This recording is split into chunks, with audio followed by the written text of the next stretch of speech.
Hello, Canucks fans, and welcome back to another episode of the Canucks Conversation, brought to you by the great folks over at Zephyr Epic. You can use promo code HOCKEYSEASON, capital H, capital S, all one word, Hockey Season. That will get you $5 off your order at zephyrepic.com, Z-E-P-H-Y-R Epic, on all platforms. Free shipping, Canada-wide, on any order over $50. Be sure to check out their retail location in Surrey as well, and all across the social media platforms. You can check them out. They've got you covered for all of your trading card needs. Chris, you've got a ring light on and it looks fantastic. I just realized I don't have mine on because we were a little under the gun here. Alex can't even hear us. Our technical producer today is Alex Allard. I'm joined as always by the man who built the place, Chris Faber. My name is David Quadrelli. This is the Canucks Conversation. Chris, I'm a little under the gun today. My little dude woke up. You know, I have the 30 seconds of dog. I'll use it right off the top. My little dude woke up right before the show started. I am watching him on the monitor, and he is just absolutely, I wouldn't say beside himself, because he's actually quiet, which is a little bit surprising, but he's a little confused why he can hear my voice, but why I'm not there. So that's him right now. I just showed it on the YouTube live chat. And if you want to check us out, Canucks Army YouTube channel, that's where you're going to find us. Be sure to subscribe to the channel and watch us live, 1 p.m. the YouTube live chat. I won't have it open today, Chris, because I have to watch the dog fall back asleep. Boom. There it is. 30 seconds of dog. Looked like the video you showed there looked like one of those crime scene videos. Like when it's like a camera from like the corner of a street hanging off the building somewhere, looking around, somebody's getting stabbed or something. That's the type of video there. So he's just got a camera facing him all time, like full time now, eh? That's the deal when he's in his little snooze area? When he's in his crate, I like to know kind of what's going on. Helps us get him out before he starts whining. So that type of thing. And it's good to know what he's doing in there, especially when we're away. So, and we use it when he's in his playpen too. But enough of that. Let's get to it here. Let's get to the Vancouver Canucks, Chris. A winning weekend for this team. You got something. Go ahead. Not quite there just yet. How was your weekend? What'd you do? You get up to anything fun? I watched Joey Pitt shave his head. Can we start with that? Is it cool? I don't know if we have Alex. If we have Alex, we can get that up there. I got a couple different shots here from Joey, who ended up shaving his head. Let's get the photo up first. I don't know if we have Alex just yet. He's still working with those Sens guys. You know, he loves those Sens guys over there. But Joey hit his goal of $15,000. So incredible for Joey. This was I tell you, when I saw him try and raise $15,000, we know that's very difficult to do. So major props to Joey, who, shaved head. We'll get to the video maybe a little bit later when we have Alex, because I do have a couple clips I want to get to. But first, let's shout out some people in the chat. Everybody's in here. Corey Anderson, Corey Hergott joining us. Riding the bus with Corey Hergott back in the day, the old Canucks combo there.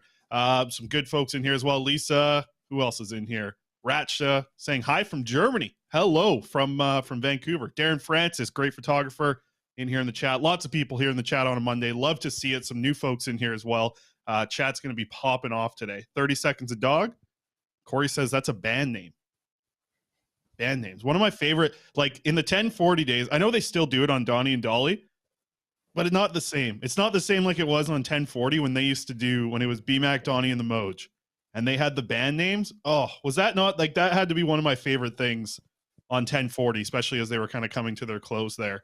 But that was one of my favorite band name things. So I don't know about 30 Seconds of Dog, but that's our segment here. That's not a band name. You know what I really miss from 1040? Like most of all, and I really like to see it at 650. I would really, really like to see it, was crossover week. Do you remember crossover week? And, shout out Trevor Martins, former program director at 1040. I believe that was his idea to do crossover week. I know he implemented it, and I loved that as a listener. I loved crossover week. Like, just think about that, right? Like, think about when we were at 650, for example, and we were on the weekend show or whatever. We did a couple, afternoon drive. We did a couple fill-in shifts here and there for the other shows. But think about if we were just hosting with a random host each day, and it changed all throughout the week. Like, that would be so fun. I would love that. I thought about that, actually, and there are some options for us to do a crossover. I could reach out to some other shows. I was thinking Rinkwide might be an interesting one. Get J-Pat or Wadden to swap with one of us. I think that might be something we have to look into. Jeremy says hello from West Kelowna. Nick from Whistler. Geez, all over the place. Where's everyone listening from or watching from? This is great seeing the chat. We normally don't get this, but everyone's popping off mentioning where they're from. We got some Germany. We got West Kelowna, Whistler, everything. It's all covered up here. So good stuff. Let's dive into it. Once we get Alex here, I don't know. Alex, play some tank music if you are here. Otherwise, I want to get these photos up here for Joey's stuff. But let's dive into the weekend that was for the Vancouver Canucks. I had it in my tweet that I just sent out. A 4-0 weekend for the Vancouver Canucks and the Abbotsford Canucks combined. If you were looking for some wins and you're a Canucks fan and you just want wins and good hockey right now, it was a great weekend for that. Let's get started with the Vancouver Canucks, obviously. I do have an AHL update later on in the show. Lots of stuff to get to there. I heard some names for European free agents to keep an eye on as well as a bunch of NCAA updates. We'll get to all that later, but we got a big weekend to wrap up. Let's start with the Ducks and the Kings, with the Vancouver Canucks facing off against them. Couple of back-to-backs. Man, I tell you, well, I'll get your opinion on this. Do the Ducks just suck, or did the Canucks play well on the Sunday game? Because, man, that didn't look like it was two NHL teams going up against each other. We're talking NHL and AHL teams here off the top. That's what it looked like. That Ducks team, whatever they're paying John Gibson, it's not even close to enough. That guy is like, the fact that he kept them in that game until late was incredible. I think it was an interesting performance. What takeaways did you have from the two games on the weekend? I thought they played better on Sunday than they did on Saturday. I don't think they played very well in either game, to be honest with you. You at least like that they came out with a little bit of pep in their step on Sunday, and you would kind of expect that after, squeaking away a victory against LA, where looked like that was the thing about that game, was there was no moral victories, right? Like, there was a victory in the win column, which I guess is what you want at the end of the day. But right now, this team is looking for a lot of those, well, look, we played so hard. Look, we're doing all the right things with our systems. They were bad. And they got Demcoed. The Kings got Demcoed, and they led the Canucks to a win. That game gave serious bubble vibes. And I'm not just saying because Demko played so well. I'm saying because the Canucks held off the Kings enough thanks to their goaltender. And then they got some contributions from their star players, just a few contributions. And it led them to a win. And I guess, that's exactly what they did against the Golden Knights in that series. And look, we saw it with Thatcher Demko in the bubble, obviously, right? And Thatcher Demko has been fantastic since he's returned, but I think they played fine on Sunday. Again, you mentioned it, the Anaheim Ducks, not a very good team, not a great litmus test for this club. They got the job done, though. We can't rag on them too much, because if they lose that game, or they play especially poorly in that game, and of course, if they lose it, we're here talking about a tank, but we're also here talking about what is this team even doing? They can't even win down the stretch when they're trying so hard to get these wins. And that's the other thing, is ice time. And I know we'll talk about that later, but that was kind of my takeaway from the weekend. Was you liked the Sunday game a lot more than the Saturday game. The Saturday game was great if you're a fan of good goaltending, because Thatcher Demko was every good as bit as advertised. But I again, Sunday, not a great performance by this team, but they get the win. So how much can you really complain? Want to give a quick shout out. A lot of people, we got some people from Colorado in here. We got some people from, where did I see, Quebec, as well as down in Seattle, of course, with Lisa down there. So just shout out to some people online. I do want to get your opinion on Colin Delia, because I thought he played, though you brought it up, the Ducks weren't very good. I see the chat going off about that. Yeah, the Ducks, that's a bad team. That's a team doing a really good job of tanking. Which was also a huge loss for Team Tank. And I already saw some people in the chat mentioning, the tank's dead. Pretty much kind of feels like that way. You just kind of hope the Canucks, even at this point, are even in contention to potentially land Connor Bedard, right? You can only move up 10 spots in the draft lottery. We'll see how these things go. The Canucks love it in the mushy middle. We'll see what happens. But yeah, Colin Delia, what'd you think of his game? I thought it was one of the better performances he's had, even though he wasn't really asked to do a ton. It was nice to see him be steady, because I think that's one of the question marks he's had throughout the season, is when he's scrambling. I do like what Delia does kind of when he's scrambling and just kind of relying on instincts. I think he does a pretty good job at that point, but it feels like the steadiness has been a problem. Didn't look like that on Sunday. No, I thought he was better. I thought he was a lot better on Sunday. I was really hoping they'd practice today. They have a day off today. We're recording this on Monday, March 20th. I was really hoping they'd have a practice day today. Obviously, coming back from the road, guys have a day off. You get it. But I was really hoping they'd have a practice day because I was actually hoping to get down there and talk to Colin Delia or send you because I've got the dog, obviously. But regardless, I was hoping to talk to Colin Delia about kind of where he's at this season, right? Because I've brought it up before. But when I talked to him ahead of this season, he was talking about how a lot of this year he wanted to just work with Ian Clark, Marco Terenius down in Abbotsford and kind of get that technique into his game. Like he wanted to have the structure implemented into his game that he felt that he maybe didn't get a ton of when he was with the Chicago Blackhawks. And it was a learning year. He pointed to Spencer Martin as being an example of there's the proof right there. The proof's in the pudding. I've seen what this guy did, at the age of 26, rebuilding his game and earning an NHL contract, that type of thing. Like that was what he was kind of saying when I talked to him out at 8 ranks ahead of this season. Now, obviously things have gone a little bit differently, I'd say. Like, I don't know how much of this year has been about learning. And that's what I want to hear from Delia is, where is he at right now? Has he made those changes? Like, obviously you're seeing it here and there. Like, you're seeing him kind of change the way he's shuffling his feet when the puck's cycled up high. Obviously, that's a staple of Ian Clark goaltenders. You're seeing him drop into the RVH, all that sort of stuff, all the post-integration and stuff you hate to hear me talk about. You are seeing it with Delia. I'm just wondering where he's at. Like, I'm wondering if the focus has changed, where he's feeling with his game right now. I'm really, really curious. And yeah, he played well, but I don't really care if he plays well, to be honest with you. And that's not a knock on Delia. I'm not trying to say anything bad about him. I'm just saying the thing that I'm most curious about is where he's at in terms of his growth as a goaltender. If he feels like he's gotten that opportunity to grow this year, all that sort of stuff. That's what I'm most interested in when it comes to Colin Delia. I want to dive into one more thing just from the weekend. I found it kind of, just while I was setting up and doing a little bit of research, it's wild to look at the top of the league for scoring. Like Connor McDavid has 134 points right now at this point in the season. That's wild. That's just like a number that shocked me when I actually saw it kind of in front of me on my screen here. He's nearly 2 points per game. But I got to bring up Elias Patterson as well, because I don't want to say quietly, because obviously we get lots of talk about Elias Patterson in this market, of course. I don't really know so much about league wide, but now up to 88 points on the season. We're still, there's still 13 games to go. So that's, on pace right now for Patterson to have his first 100-point season. Things are looking really good for him. But man, it's great to see 88 points, right? Like the fact that a lot of us were hoping he was going to be a point per game type of player, maybe push for that 100. That was pretty hopeful thinking, I think, at the start of the season, to think that Patterson was going to get 100 points. He's really proving us all right that he is one of the elite players in the NHL. He's been top 10 in scoring pretty much all season long. Been looking really good under Rick Tocchet. It doesn't really matter who he's playing with. He's being able to create offense. He's finding it now on the power play a little bit. I'm really happy with Elias Patterson. Obviously, on Sunday there in the goal that he scored, that sets him up for a new career high, 33 goals on the season. What I've liked is the confidence is back in the wrist shot, because I really think that that's Elias Patterson's best weapon, is the wrist shot. You could see that a lot in his rookie season, where that was kind of something that he relied upon a little bit more than even the one-timer.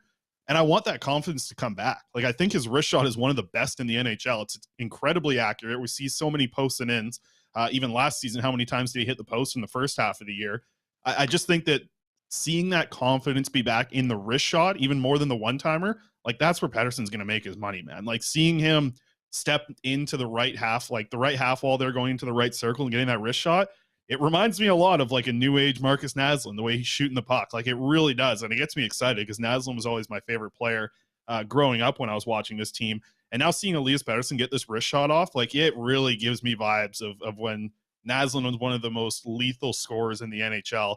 It's been great to see the confidence, not necessarily come back, but I think grow. Like with Patterson's in his wrist shot, it's something he needs to use more and more and more. It was something that we heard Bruce Boudreau talk about a lot, right? When he came in, he wanted to see players like Besser and Patterson shooting the puck even more.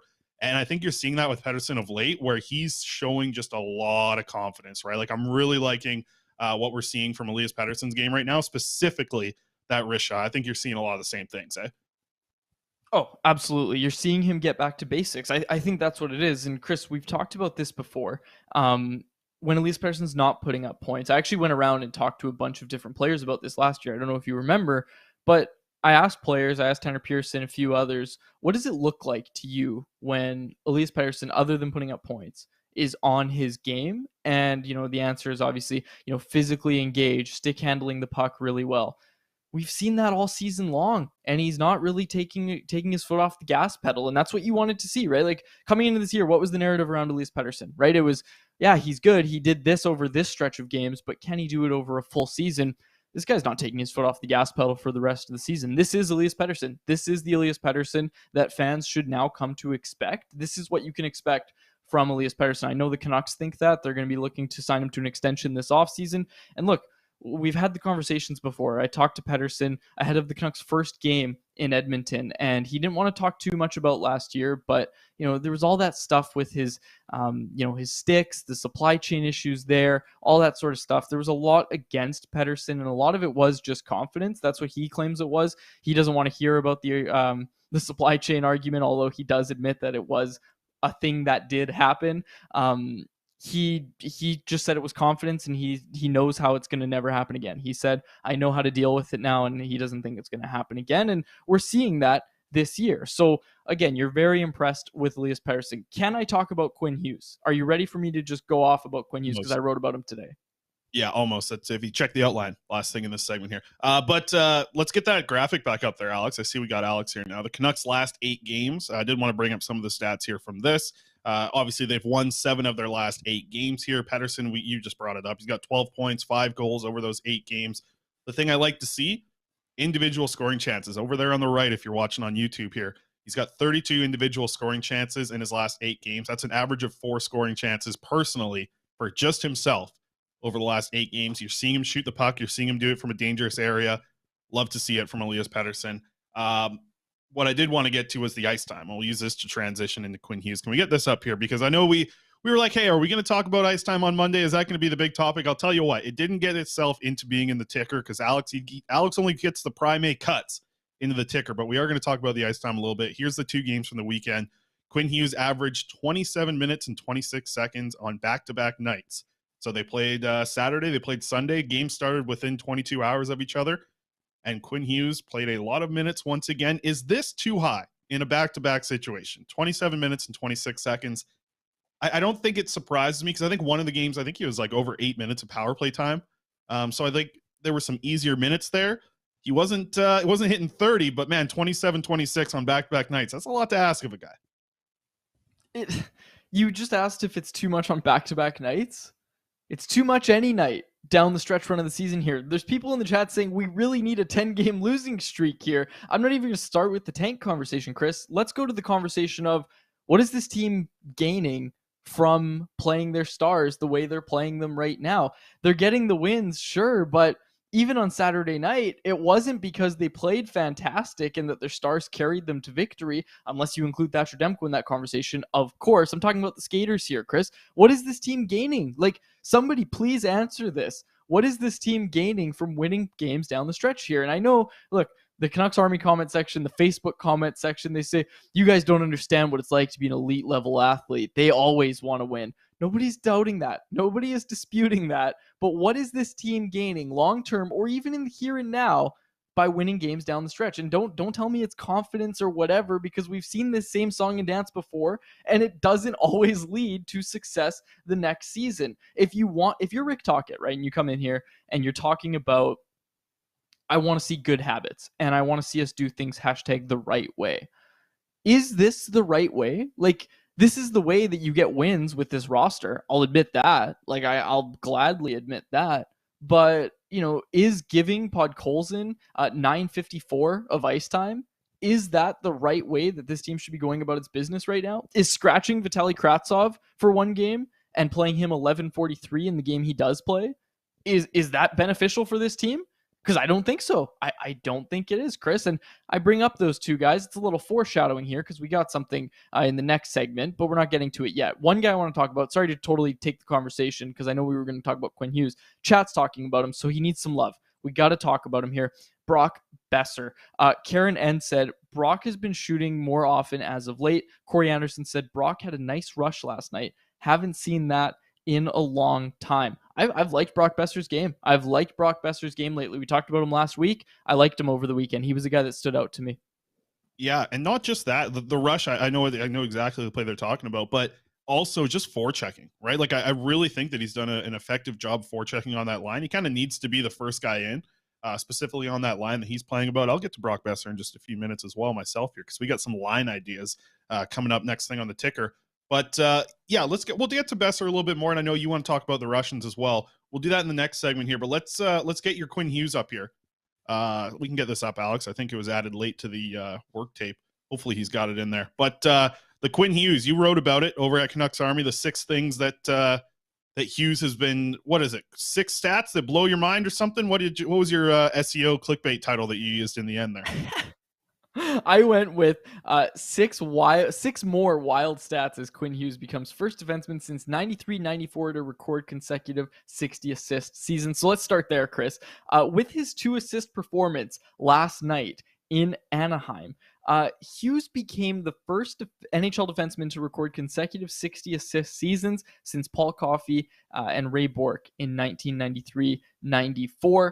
Then I saw that and I got a little curious and I started looking at Natural Stat Trick, looking around at what else Quinn Hughes is doing really well, because last week Noah Strang, shout out Noah Strang, wrote about at Canucks Army how Quinn Hughes is probably the most underrated Canuck on a national level, right? Like he's probably the most underrated Canuck. I think that's a commentary more so on how fairly rated everybody else is, but it's also that Hughes isn't getting the recognition that we think he deserves. Now, the other stats that I pulled out here, I'll just rattle them off quick and we can move on. But Hughes also leads all NHL defensemen in power play points. He's 3rd in the league in points per games played, tied with Josh Morrissey, who's obviously in the Norris conversation.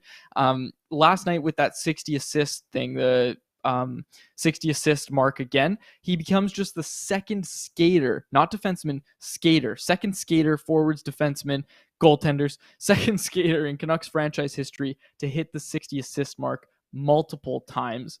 On top of that, talk about the defensive side. I think that's what makes this all the more interesting and all the more impressive, is that last year he wasn't happy with his defensive game. I don't think the criticisms of his defensive game last season were really out of place, but this season he has absolutely silenced those critics. I think he's been fantastic defensively. That is reflected in the lowest chances against per 60 rate of his career, which he's currently enjoying right now. And then back on the offensive side, high danger chances for and high danger goals per 60 are at the highest they have ever been in his NHL career.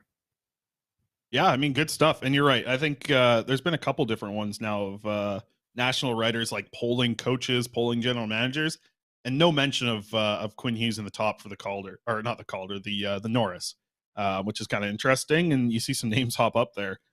Yeah, I think Quinn Hughes, with the game starting at 10 o'clock Eastern time, it's hard for the East Coast to pay attention to what's going on here. But the guy's been excellent. We saw all the stats that get brought up. I mean, he's, coming up on these Sportsnet graphics alongside Bobby Orr, Brian Leach, some of the best defensemen putting up points. It's pretty ridiculous. So another lucky thing, that and Elias Patterson. It's been good times for that. And I did want to mention BC Buds in the chat here a little bit earlier, mentioning that wrist shot of Elias Patterson. I don't know what was going on with that because it said it was the same speed as JT Miller's slap shot last night. And I tell you, if Patterson's ripping wrist shots 98 miles an hour, yeah, I hope he shoots the puck every single time it touches his stick. Let's get, now that we got Alex here, can we get some of these Joey Pitt things up here with the Wigs for Kids stuff before we get into the line ideas? Right off the top, let's get the photo first, if we could, of Joey and the money that he raised for Wigs for Kids. I do want to get the number up. I put this up just before the show here. So good stuff from Joey. We know we've been talking about it here on our show. The Wigs for Kids final is what I'm looking at here. Just over $15,000 he ended up raising for a great cause. Ended up cutting his hair at the second intermission of the Surrey Eagles game on Sunday. So huge shout out to our buddy Joey Pitt there. We do have a video as well. Maybe we can get the video up here, the Joey video. Whatever you got, Alex, we can throw that up there. But just incredible stuff, man. I'm so proud of Joey for sticking to this, having a pretty lofty goal and being able to reach it. I was glad our money guy, Jared, made a good donation on behalf of Canucks Army, so appreciate that. It was good to see. And shouts to Joey, man. I think he's done an incredible job with this.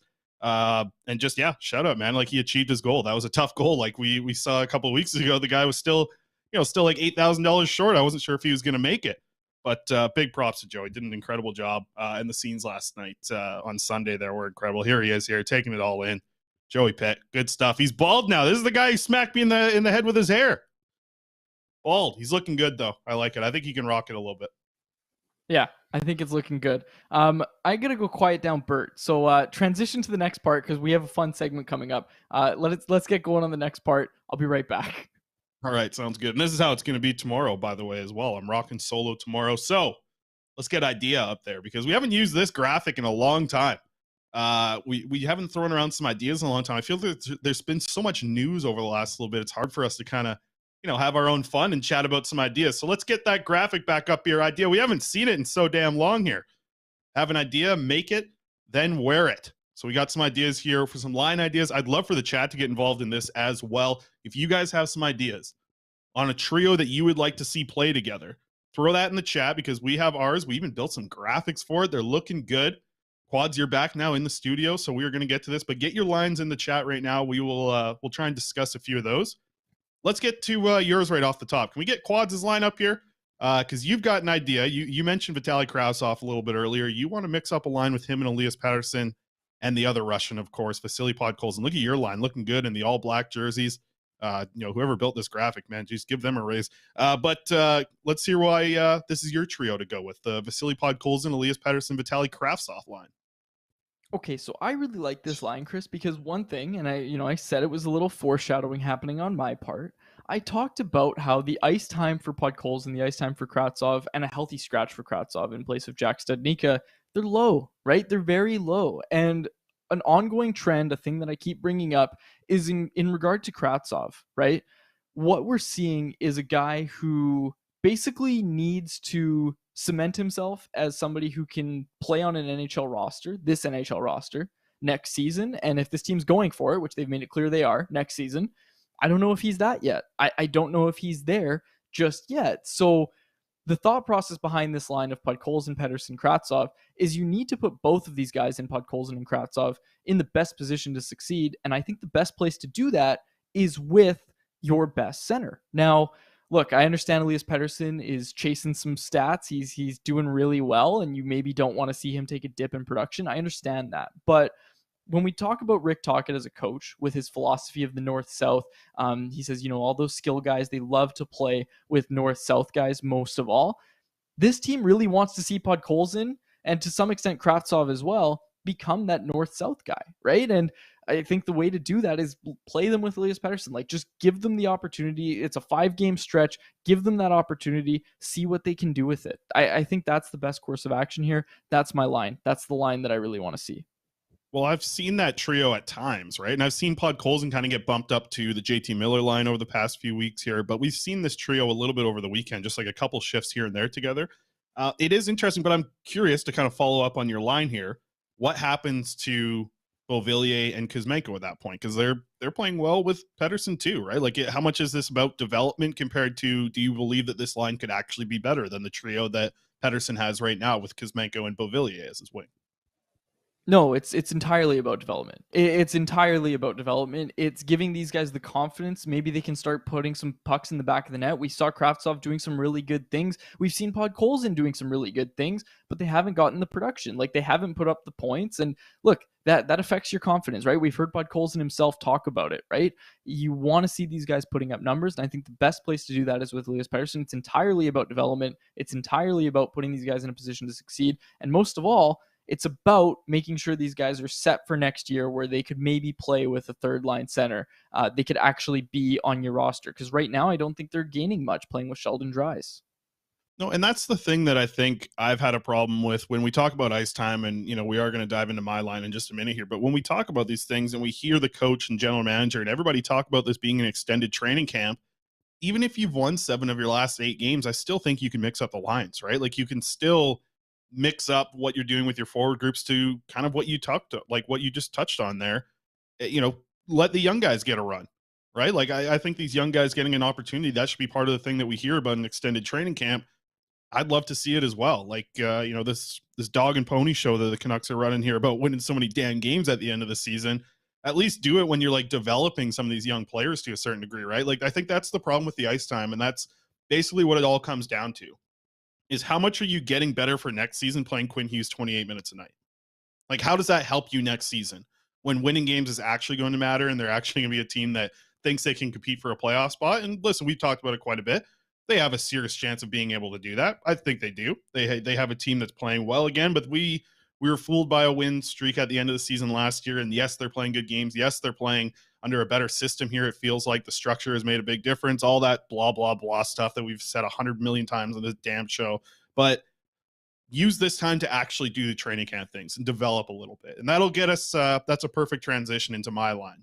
Let's get my trio up there because I know Quadsy's got his good trio. He likes the Russians. He gets them on the wing. Elias Patterson, very young little group there. I got one younger player on my line. So I'm going to go with Aiden McDonough, JT Miller, and Brock Besser rolling together here. And I couldn't match the jerseys up like you did. I tell you what, your graphic, whoever built that, they deserve a raise. Beautiful graphic, all black jerseys. Had to mix it up here, but I'm going with Aiden McDonough, JT Miller, Brock Besser. Give McDonough the best opportunity to succeed. We talked about Brock Besser earlier in the show. We both think he's playing some really good hockey of late. Not necessarily being the sniper that everyone thinks that that's what he was supposed to be when he was coming into the NHL. But I say rock with this. Give Aiden McDonough the best opportunity to succeed. They got 13 games left from the regular season. Let him have a run. Let him have a run with these guys and see what he looks like. Like, this is what I'm talking about when we talked about some potential lines here. I've seen some mentioned throughout here with some young players being involved as well. You love to see that. I think that this is what I would like for Aiden McDonough. This is the best opportunity to set him up for a little bit of confidence going into next season. And I do think you got three players here that you can trust to shoot the puck, right? This is a trio that when they get into the offensive zone, you're really going to like what they do. I just think that all of them could score from different parts of the offensive zone on the ice. And I would rock with Aiden McDonough on the power play as well. I did see Corey Anderson come in here and say Aiden power play time on the second unit. I'm still in the camp of like, hey, listen, Beauvillier is looking fine in the bumper position, but give Aiden McDonough that run. That would be awesome. I really think it would be to just see him in the bumper position, let him get that shot off, that big body to help Quinn Hughes get the double screen going. Rock with that. Give him Beauvillier spots. I don't think Beauvillier's been perfect as the bumper replacement for Bo Horvat. I don't think Aiden McDonough is going to be perfect either, but it's like what you said about development. Let's see them. Let's see these players get the opportunity at the NHL level. They're at that point now. I don't think you can make the argument to say that Aiden McDonough isn't ready to at least try the NHL and be given some opportunity. I think he's at that level. I think it's a little curious that we didn't see him over the weekend here, especially with back-to-backs. But I guess it all sounds like they want to get a practice in or a few practices in before he can hop into the actual NHL lineup. And I think he's only had one practice since signing with the team. You mentioned it earlier. They didn't practice today. That's another kind of step back in the hope of getting McDonough into the lineup. But we'll see what happens tomorrow. Hopefully they don't end up practicing at like 1 p.m. for their morning skate. I guess it won't be. So we hopefully can get a morning skate video in. Hopefully I can get down to the rink tomorrow and see what happens. But hope to see Aiden in the lineup. I hope tomorrow. I hope as soon as tomorrow. They got 13 games left. They got to get this guy in at some point. I know you've won 7 of your last 8, but like we said, these wins shouldn't mean that you have to keep the lineup together. I think it's still that time to really buy into the thing that they've been selling us this whole time about training camp and making an extended training camp. Do it. Move some lines around. Give some guys some opportunities. And why the hell, this pissed me off. Why the hell isn't Vasily Podkolzin killing penalties yet, man? What the hell's going on there? The dude killed penalties all of his life, did it in the AHL. Why isn't he not getting any chance to do it? Like, give me Pettersson, Podkolzin, and you want to see some shorthanded goals go up again? Jeez, man. Give me the Pettersson, Podkolzin duo on the penalty kill and watch these guys work. Nobody blocks shots as hard as Vasily Podkolzin does in that forward group. I'll tell you that right now. Give him a go on the penalty kill. I don't think he's going to disappoint at all. Probably not good for the content, but dare I say that I like your line trio better than I like mine? Like, I brought this up last week. Like, I didn't put Brock Besser on the wing per se, but I said, put McDonough in and give him power play time and put him with JT Miller. Same sort of philosophy from both of us. I think that's pretty airtight logic from both of us, but I like yours. I like yours a lot. I really like your kind of explanation of it. I would really like to see McDonough get a shot here. Couple different ones as well. I've seen, what did Brian say? Brian said, I think Kuzmenko instead of Besser. Hey, listen, that's an option too. I think that's fine. But I do think Brock Besser's at least earned the chance to play with at least in a top 6 role with JT Miller. I think I'd keep him there. But then it is tough because then like what happens at the 3C? That situation is going to be interesting as well. I did see someone comment, and sorry I missed it. It's a little bit deeper in the comments here. I'm not going to scroll back. But somebody brought up Neil Zaman and the 2 Russians with Kratzov and Podkolzin on his wing. That'd be a pretty fun little fourth line if they're playing well together and they get that fourth line versus fourth line matchups. I think you'd be looking pretty good with those 2 guys. And Neil Zaman, a couple of big bodies there. You got a 6'2", 6'1", and 6'4" guy playing together. I like that. I like the size of those fellows there playing together. All right. That should wrap up our line combinations. Appreciate everyone in the chat getting involved there. I see we got Good numbers today on the Monday morning here or Monday afternoon show back on Canucks Army. We love it over here on the YouTube channel. Hey, if you're just listening on the podcast, come check us out. We are live Monday to Friday from 1 o'clock till about 1:45. But since Quads doesn't have a SkyTrain to catch, he's been staying a little late last couple days. That's not something you saw before.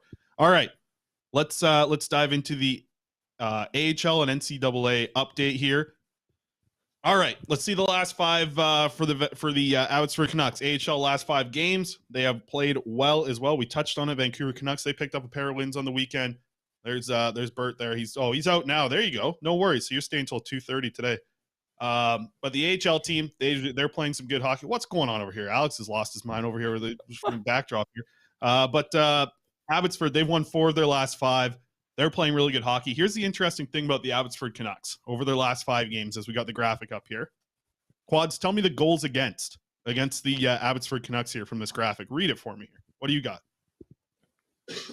8 goals against with a shutout for, I believe, Spencer Martin on Friday night against the Ontario Reign. Archer Seeloff's putting together a fantastic performance in his own right, but a shutout for Spencer Martin on St. Patrick's Day.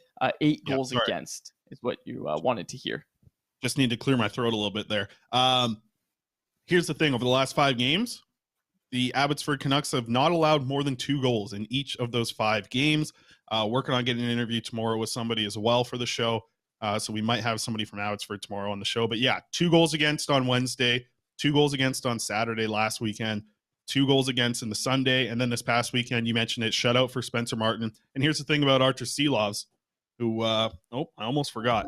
For Archer Seeloffs here, he made 42 saves on 44 shots. So a hell of a game for him. I know he didn't pick up a shutout, but he was excellent in that game. A 5-2 win for the Abbotsford Canucks, because, yes, it has been an arty party and 44 saves. I like that. That's what I like, too. Archer Seeloffs, a very good game for him on Saturday night against the Ontario Reign, and some goal scoring as well. I want to bring this up, okay? Because I've been whispering it. I've been whispering it here on the show. I've been saying it every once in a while. I'm tired of whispering about it. Arshdeep Bains is going to play in the NHL, okay? He is the smartest player in the AHL. He is playmaking. He is scoring goals. He's killing penalties. He's on the power play. He's still 22 years old. He's young. He's a local kid. He's going to play in the NHL for the Vancouver Canucks. I'm tired of whispering it here on this show. He is good, okay? He is a great player in a rookie season, coming from the CHL to the AHL. That is a tough jump. He's seriously giving me NHL vibes. The way he's playing, there's one thing that I know, and I watch a lot of AHL hockey, obviously. You can spot NHL talent in the AHL. It's something that once you watch enough of the AHL, you can spot it. You can see what players have the potential, and for a player to show potential for the NHL in his rookie season in the AHL, it's something. Okay, I don't know if the Canucks are going to be able to get him up this season. They've done their I reported this wrong on the show a few weeks ago, but their 4 call-ups have been used. I guess I thought that if you did it on the deadline day before, you were okay because it was the day of, but they had to do it after the deadline actually passed, but on that day. So the Canucks have used all 4 of their call-ups, which I misreported a few weeks ago on the show. But here's the thing. If there's an injury, Bains might be the best option to come up and play on the wing, right? I think Linus Karlsson might deserve it from the scoring that he's been doing. He's also a player that you probably want to reward a little bit for coming over from Sweden and all that stuff. Bains might be another year before we actually see him in the NHL, but he's going to play in the NHL. I'd be shocked if he doesn't get a run in the NHL in the next kind of 2 years here, for sure. So really like what he's doing, and I tell you, like, that's the thing that gets kind of forgot about him. Like, he put up so many points in the CHL and the dub. He led the WHL in scoring. This is a player you got to get a little bit of excitement about moving forward here. I just hope that they give him games, even if there's an injury late in the season, if that's how he gets in, or if it's some point next season. I don't think he's the type of player that, like, you don't want players that have such a high intelligent level to just not necessarily rot in the AHL, but guys that get stuck in the AHL, right? They get kind of pigeonholed into that spot, and they kind of have to stick in the AHL for years and years and years, and they don't ever end up kind of living up to the expectation. I think Bains, because of his intelligence and his two-way game, he deserves a shot in the NHL at some point, and he's playing well enough in the AHL to kind of warrant that at some point, either late this season, or I hope next season at some point. Like, I really like what Bains has been up to. Klimovich also scored a goal the other day. That was good to see him kind of break a little bit of a slump that he was on for a while. And Jet Wu. Jet Wu has been excellent, man. Jet Wu's playing, like I've said it for a few weeks now, and it's like, when can you start to get a little bit of excitement about him? Because it's like I kept saying, like, hey, he's playing the best hockey of his pro career. That was like a few months ago I was saying that. He's been doing it ever since. Like, he keeps playing extremely well, throwing huge hits. Like, every game he's got a couple of massive hits where he knocks a guy on his ass. And I tell you, like, adding a little bit of offense lately, the shootout goal the other day, nice little backhand goal on Saturday night there. I'd be watching for Jet Wu a little bit more here because he continues to play at that high level. I don't know when you can get excited again, but I don't think it's going to be like, I don't know. Like, am I getting crazy here? Because he's a little bit, he's 22, I think now. Like, I am a little bit excited about the way he's playing. He's been doing it for like 3 months now. I mean, you're the guy, right? Like, you have to get excited at some point because the Canucks have no right-handed defense prospects, right? So you get excited whenever anybody does anything, right? So, like, we're excited about Noah Juulsen right now. That's where we're at, right? And look, Jet Wu, if he can, you're not excited about Noah Juulsen? Is that what I'm about to hear? Yeah, I'm not super excited about Noah Juulsen. I know what Noah Juulsen is.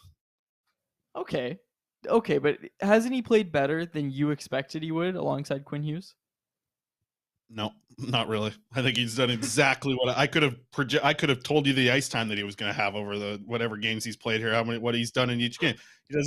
I've seen him in the AHL for years. He lays out big hits. He gets out of position. He doesn't have the quickest stick, but he's like sturdyish. He's sturdyish. His positioning's been better though. That's my point. Is his positioning, which was, he's out of place on a few goals. There's a few still shots of him not picking up anybody in front of the net or at the side of the net. Sure, those still happen, but they've been happening less, I feel. I don't know. Maybe I'm out to lunch. I thought he's been good. I thought Noah Juulsen's been fine. Karan says Joel has been good, who I think you called Karen earlier. Unless there's also a Karen. My bad. Yeah, nice try. No. That's who I was talking about. I must have mispronounced it. My apologies. Canucks need right-handed D jumps in and says, Jewel has been okay, LOL. Yeah, he's a depth D man. That's it. All right. Where's speaking of Canucks need right-hand D, you're gonna love this. Here we go. NCAA players. So they got the selection Sunday happened yesterday. Quads, you know this. You're all over this. This is your beat here. The NCAA players, they're all over this. Lower seed teams to watch. Okay. So Thursday is the first game of the regionals. Saturday is the second game of the regionals. That will decide the final four who head to the Frozen Four on April 6th and 8th. So right now we got 16 teams remaining. We'll be down to 8 as of Thursday night, and we'll be down to 4 as of Saturday night. Let's get to some interesting ones to watch here. Let's start with Cornell. Okay, they're matched up against number 4 ranked Denver out of the Sweet 16. We know Sam Malinsky. We know Maxim Andreev. This guy's name's all over the place, a bunch of different names. Watch these two guys from Cornell. They play Thursday against number 4 ranked Denver. That's going to be a tough one for them. Denver defending champions in the NCAA. We might see Malinsky and Andreev potentially sign as soon as Friday, right? Because these players have NHL interest. Might see it as soon as Friday or maybe into the weekend here. Could be a big weekend. 3 other names I want to mention. From Western Michigan, they're matching up against number 5 Boston University. The Terriers are over there. They got a good program. They're a good team. Western Michigan, tough uphill battle for them here. They're going to end up playing, like I said, Boston. They're tough, number 5 ranked team in the nation right now. Ryan McAllister, Max Sasson, and Jason Polin, who's Hobie Baker top 10 finalist. That whole line there, that top line at Western Michigan, they play extremely well together. I'd say 2 of those guys are signing for sure in the NHL after their season is over. So Thursday, they match up against number 5 Boston. That's a tough one, like I'm saying. Okay. This got brought up. I need you to look this up, okay? Massimo Rizzo. I'm going to talk about him. I need you to figure it out if his draft rights, because he was drafted in the 7th round by the Carolina Hurricanes, I believe, in 2019. You figure this out because I'm going to talk about this. Blair Martin 92 in the chat said Massimo Rizzo out of Burnaby on Denver. Kids a pit bull. Oh man, do I have to talk about Massimo Rizzo? Let me talk about this, okay? So I covered the Coquitlam Express in the 2019-20 season, okay? And as mentioned here, yes, Massimo Rizzo, grew up in Burnaby, North Burnaby, greatest part of the world. He was with the Penticton Vs. I believe he was actually their captain, and then he had some sort of injury, and he wanted to be closer to home, so he asked for a trade to the Coquitlam Express. He was with that team in the 2019-20 season when they won the Ron Beaulieu, I think it's called, cup for being the best regular season team. They beat Penticton by, I think, a couple points because they had 2 losses on the season. I think Penticton had 3, one of which came to the Coquitlam Express. That was Clay Stevenson, the goaltender for the Express at that time. Massimo led that team. He was injured for part of the year. It was a deep squad. Ryan Tattle was on like the 4th line as a rookie. He was the captain of the Express last year. Now he's over at UConn. But Massimo Rizzo, draft pick of the Carolina Hurricanes in the 7th round. He was with Denver last year, and he really put on a show. I can't remember which tournament it was, but he put on a show, and he was getting a lot of attention. People bringing him up here. His draft rights. What is he someone that the Canucks can sign, or is he going to be signed by the Carolina Hurricanes? Yeah, nobody can sign him this year. Nobody can sign him next year. He's one of those guys who NCAA, similar actually to kind of like Aiden McDonough or Jack Rathbone. He's going to be in August 15th of 2025. So still Hurricanes holding on to his rights for a couple more summers anyways. But we'll see what happens. Maybe he's a player who doesn't want to go to Carolina. But I tell you what, the Hurricanes are doing a good job of keeping their own out there. That's for sure. I remember it now. He went deep in some NCAA playoff thing, and then he came to Carolina development camp and put on a show in the shootout. He's got really good hands, really good playmaking ability. That's even what I just remember from him with the Express. So seeing him do it over there was really cool. Coquitlam Express, go check out the BCHL. All right, another lower seed team. Here's one to watch. Minnesota State Mankato. They're playing St. Cloud State. St. Cloud is damn good. Minnesota State, they're damn good. They're a lower-ranked team, though, going into this game on Thursday. Brendan Fury, Akito Hirose, the left-shot defenseman. Fury's a winger. Keep an eye on him, or Furry. Brendan Furry. Do what you want with that. Akito Hirose, left-shot defenseman. Keep an eye on him. And the big one, Jake Livingstone. I know that's the name everybody wants for the Vancouver Canucks. His season might be over as soon as Thursday or Saturday. They got St. Cloud State. That's a very good team. That's a top 7 team in the whole NCAA. So Mankato's got it tough on what are they playing? Thursday there. So watch for that. Thursday and Saturday games, like I said. Thursday, Saturday will be the final to decide the Final Four. Frozen Four, April 6th to 8th. So you got to wait a couple weeks if the team ends up making it there. Okay, final fun fact. Massimo Rizzo's aunt was my home ec teacher in high school. That was a fun little thing. When I interviewed him, we realized it because we started talking about North Burnaby, told him what school I went to, figured out that his aunt was my home ec teacher. Okay, I'm done with the North Burnaby talk. I'm done with the Massimo Rizzo talk. You can close it out here. 2 names I heard to keep an eye on for the Canucks of European free agents, both defensemen. Left shot guy, Hardy Haman Aktel, and right shot defenseman, Philip Berglund. 2 names I heard. Canucks might be in on these guys from Europe. I know I've talked about a lot of NCAA guys hearing their names mixed around with the Canucks. These are the 2 that I heard. Hardy, Haman, Aktel, left shot guy, and Philip Berglund, right shot guy. And then here's some other names that I was told to keep an eye on, not necessarily related to the Canucks. Potentially, though. These are some players to keep an eye on from Europe who are free agents. These are defensemen. Right shot defenseman, Jacob Stenquist. Keep an eye on him. Bigger body, right shot guy. And then the smaller guy who put up a lot of points, Samuel Johannesson. Both of those players to watch for European free agents. Not connected with the Canucks. I heard Haman Aktel and Berglund, though, from somebody this weekend. And then forwards to watch as well. I got this list. Marcus Silvegaard and Linus Oberg. Watch for those guys, too. Some younger players having good seasons in the SHL. Just to watch over there. All Swedish players, but Haman Aktel and Berglund. Left shot and right shot guy out of Europe there. See what happens with those players. Apparently the left shot guy is a point per game in the SHL. Is that true? Yeah, I believe so. I did see he has a lot of points when I looked it up on the weekend here. But yeah, name to watch him. But I know a lot of people I've heard this a couple times in the Monday mailbag for question. Are the Canucks connected to Samuel Johannesson? I haven't heard anything about the Canucks being connected to this guy. I know people are excited about him. I think he's like a 5'11" right shot guy who's put up a lot of points. Like I said, 32 points on the season for him in the SHL. So he's been good. He's still young. I think 22 years old, 23 maybe. Young right shot guy. They're in the SHL playoffs right now. So we're keeping an eye on that. Another big weekend for Lucas Forsell. Put up another assist in his other game here. So he's got 4 points through his first 2 games. He's rolling. He's rolling right now. But you know who is the star of the weekend for Frölunda in the SHL playoffs? Louis Eriksson, player of the game. Couple of goals for Louis. Garbage NHL goals, too. comeback? Absolute NHL garbage. comeback? Hey, get another 6x6 somewhere. You could tell you that. Okay. Betway, get us out of here. All right. Betway. I've seen some critiques from Betway about your bets on last week. Got an email about this morning. They're not happy with you. Let's get our Betway bets of the day up here. Tyler Toffoli or Nazem Kadri to score 1 goal. This is our either or. You know we love these. Minus 138 is our number on that. So you either get a goal from Toffoli or you get it from Kadri. You get a $10 bet there. $17.27 is going to be your return. So that's our either ors. You know we like to start with that. People are calling it an arty party when you're in there. Over 6. And our second one, the big one. I like that. Over 6.5 total goals and Elias Lindholm to put up a point in this game, plus 200. We got the Flames. We got the Kings. Big game tonight between two Pacific Division rivals. If you get over 6.5 goals and an Elias, how do you say it? Elias? He's Elias, right? He's Elias. Elias Lindholm to get a point and over 6.5 total goals. That'll get you plus 200. $10 bet. That's going to return you 30.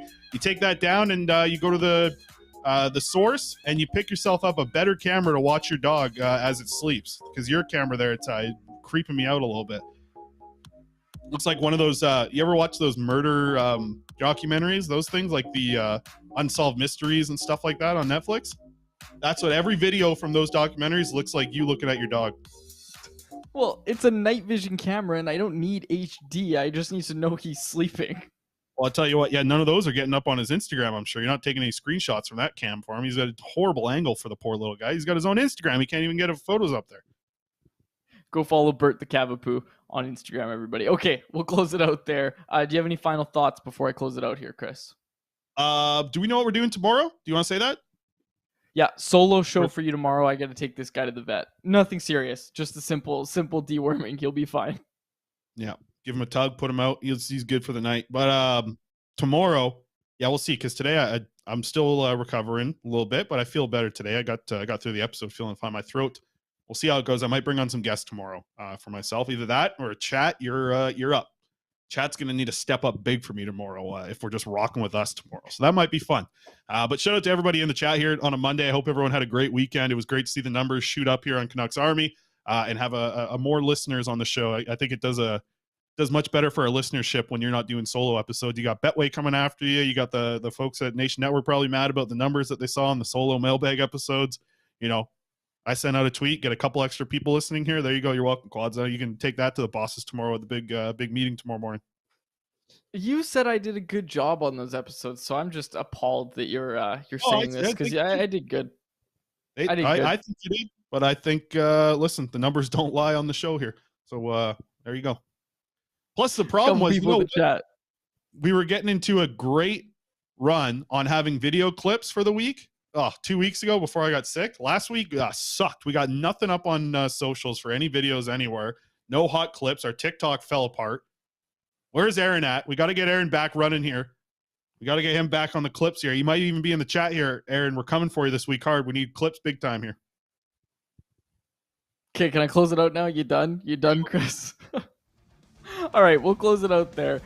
For my co-host, Chris Faber, and my dog, and of course our technical producer, Alex Lard, my name's David Quadrelli. Thank you so much for listening to another episode of the Canucks Conversation. Crank it up. Send it in.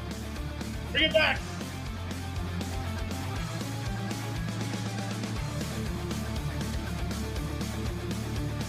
Fire it up. Thanks for listening to Canucks Conversation. Hit the subscribe button to never miss an episode. How about keep it to a